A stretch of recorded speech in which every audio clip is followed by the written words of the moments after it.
He was a doctor, a physician. And, society, Jewish higher society wants to know who the mother is, the pedigree of the mother, because a Jew is a Jew whose mother is a Jew. And so Dr. Luke gave the genealogy of Mary all the way back to Adam.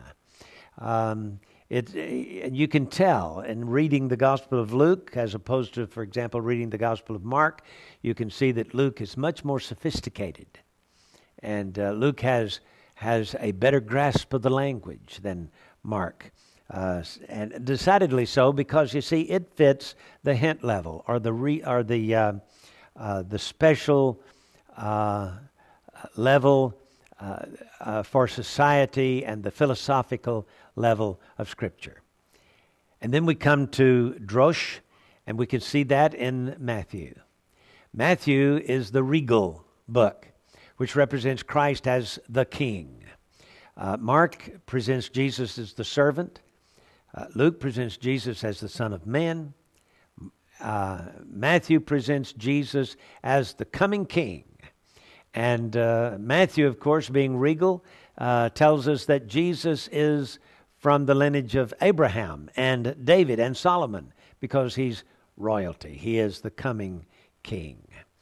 And, of course, the reason why Matthew is placed before Mark and Luke and John is because Matthew is introducing this New Testament for the King.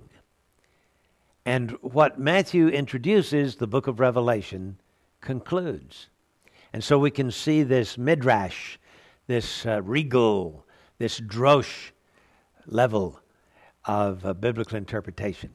And by the way, the 20 parables about the kingdom of heaven in Matthew's gospel represents the riddles, the riddle level of the drosh or the midrash level of Jewish interpretation. This is much different than simple metaphors.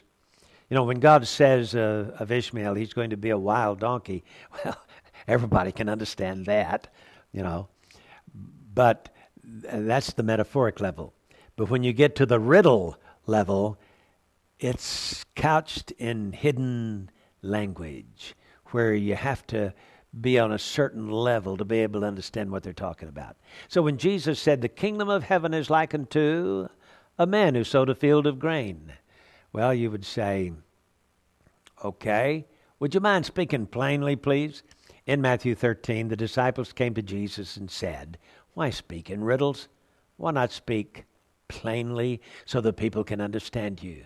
And Jesus said, because Isaiah was given the prophecy, hearing you shall hear and shall not understand, seeing you shall see and not perceive. Therefore the heart of this people is waxed gross, and cannot hear and understand spiritual things.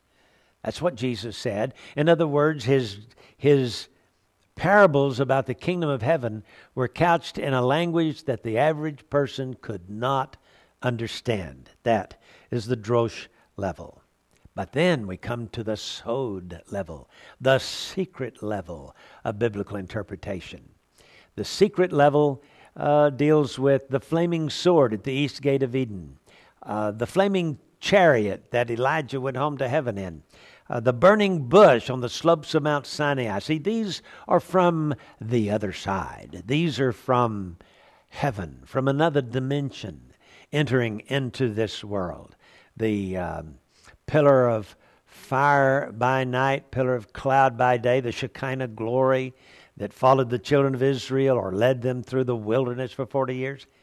That's sod level, okay? The holy city, New Jerusalem, which hath foundations, whose builder and maker is God, with 12 gates of pearl, with 12 foundations. That's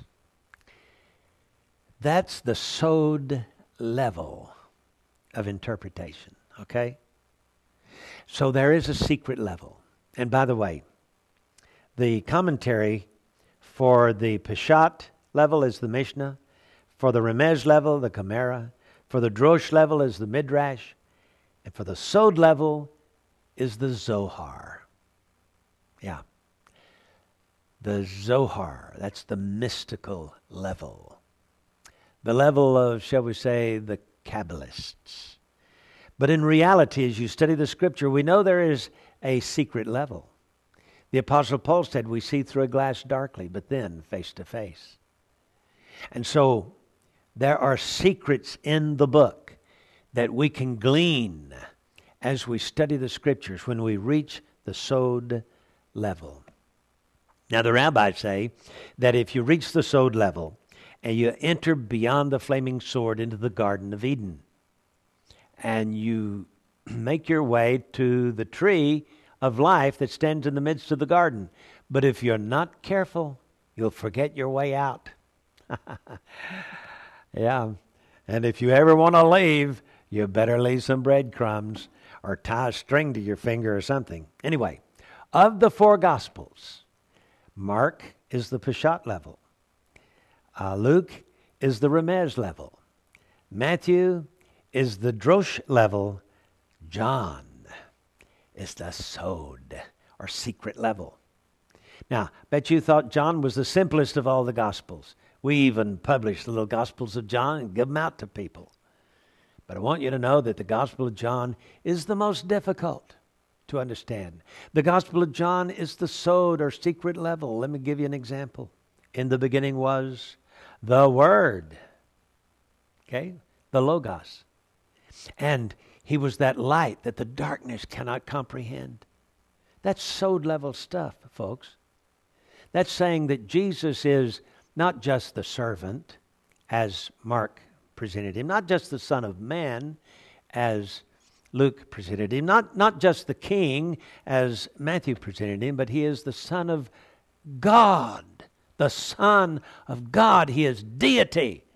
That's the Sod level. And so the Jews have four levels of biblical interpretation. And I would say you and I need to understand the simple and the practical. But don't forget the prophetic. For there's something about the prophetic the New Testament calls the blessed hope. One of these days, who knows when, we're going to hear the shout and the trumpet sound in a moment, in the twinkling of an eye. And the Sod level will become a reality to us. I'm J.R. Church. We'll see you again tomorrow with our analysis of the Scriptures.